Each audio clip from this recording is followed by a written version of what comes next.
Priya action committee Karachi जे सदर ते निजमा महेश्वरी बागूमल अवामी हुकूक अगवान अब्दुल खालिक ज़रदार महेश्वरी एक्शन कमेटी जे उमेर सिंधी लालू दोहो मुकेश कुमार कामरेड खजूमल इंसानी हुकूक जे अगवान रशीद अवान प्रोफेसर कशोर कुमार ऐं ॿियनि मुज़ाहिरी खे ख़िताब कंदे चयो त प्रिया कुमारी समेत सिंध जे मासूम 25 ॿारनि खे वफ़ाक़ी ऐं सिंध जा सिक्योरिटी इदारा जल्द बाज़ियाब कराए वासनि जे हवाले कनि। बबरलो में लॻल प्रिया कुमारी एक्शन कमेटी जे एहतजाज जो तसलसल आहे। हर आचर ते प्रिया कुमारी जी आज़ादी जे लाइ आवाज़ बुलंद कयो वेंदो। आई सिंध खे गरू वज़ीर जे आलमजार जवाब ॾिनो। प्रिया कुमारी खे आज़ाद करायो। कराची प्रेस क्लब वारो संग्रार सखर मां 5 साल अॻु अगवा थियल मासूम न्याणी प्रिया कुमारी जे जल्द ऐं महफ़ूज़ बाज़ियाबी लाइ एहतजाजी मुज़ाहिरो कयो वियो। मुज़ाहिरे में लियारी समेत कराची जे मुख़्तलिफ़ इलाइक़नि मां वॾे अंग में औरतुनि मर्दनि ॿारनि ऐं सिविल सोसाइटी जे नुमाइंदनि शिरकत कई। शिरकत कंदड़नि हथनि में प्ले कार्ड ऐं बैनर खणी प्रिया कुमारी जी बाज़ियाबी लाइ नारेबाज़ी कई। उन्हनि ख़िताब कंदे हुकूमत क़ानून लागू कंदड़ इदारनि ऐं लाॻापियल इख़्तियारनि खे मुतालबो कयो त प्रिया कुमारी खे तुर्त बाज़ियाब कराए संदसि वारसनि सां इंसाफ़ कयो वञे। हिननि चयो त मासूम ॿारनि जे अगवा जा वाक़िया इंतहाई गिणती जो आहिनि जिन जे रोकथाम लाइ असराइता क़दम खणण वक़्त जी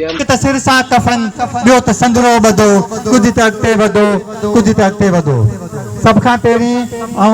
सलाम पेश थो कयां प्रिया कुमारी एक्शन कमेटी खे जेका मुसलसिल 5 सालनि खां वठी एहतजाज करे थी पई ऐं सलाम पेश थो करियां हिननि माउरनि खे जेके मुसलसिल एहतजाज में आहिनि। उहे प्रिया कुमारी जी माउ सां गॾु उन दर्द खे महसूस कनि थियूं। जॾहिं ही पंहिंजे ॿारनि खे हंज में खणनि थियूं तॾहिं हिननि खे दर्द महसूस थिए थो त प्रिया कुमारी जी माउ सां केतिरो दर्द आहे ऐं हुनजे दर्द खे महसूस कंदे ही माउ जेके हिते अॼु एहतजाज में वेठियूं आहिनि ऐं ॿियूं उहे माउ जेके बबरलो बाईपास धरणे ते वेठियूं हुयूं उहे माउ महसूस कनि थियूं त जेकर अॼु इहा प्रिया कुमारी वई आहे त सुभाणे हिन मुल्क जे अंदरि जेका ज़ुल्म ऐं बर्बरियत भरियल आहे त सुभाणे थी सघे थो का असांजी न्याणी प्रिया कुमारी बणिजी वञे। तंहिं करे ॿिन्ही हथनि सां सलाम पेश थो कयां हिननि माउरनि खे जेके बीठियूं आहिनि उन प्रिया कुमारी जी माउ ऐं प्रिया कुमारी जी वालिद सां गॾु एहतजाज कनि थियूं। मुसलसल 5 सालनि खां वठी एहतजाज कनि पियूं। अॼु इन मौक़े ते असांजो विछड़ी वियल शाइर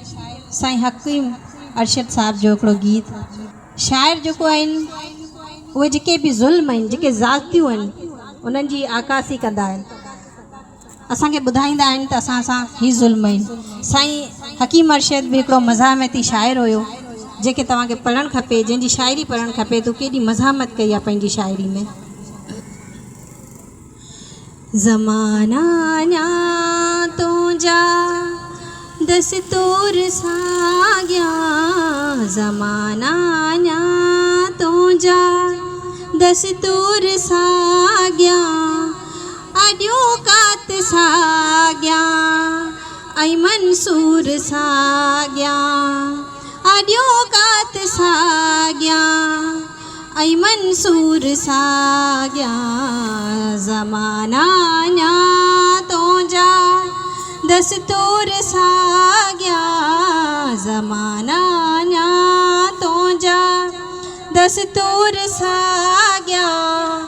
अॾियो कात साॻिया ऐं मंसूर साॻिया अञा रत जा दरिया धरती मथे अञा रत जा दरिया धरती मथे अञा रत जा दरिया धरती मथे हलाको चंगे तैमूर साॻिया हलाको चंगे तैमूर साॻिया अॾियो कात साॻिया ऐं मंसूर साॻिया ज़माना न्या तुंहिंजा दस्तूर साॻिया वतन थे थो हर रोज़ नओं वार थिए वतन थे थो हर रोज़ नओं वार थिए वतन थे थो हर रोज़ नओं वार थिए पई सिंध सुड के संदसि सोर साॻिया पई सिंध सुड के संदसि सोर साॻिया अॾियो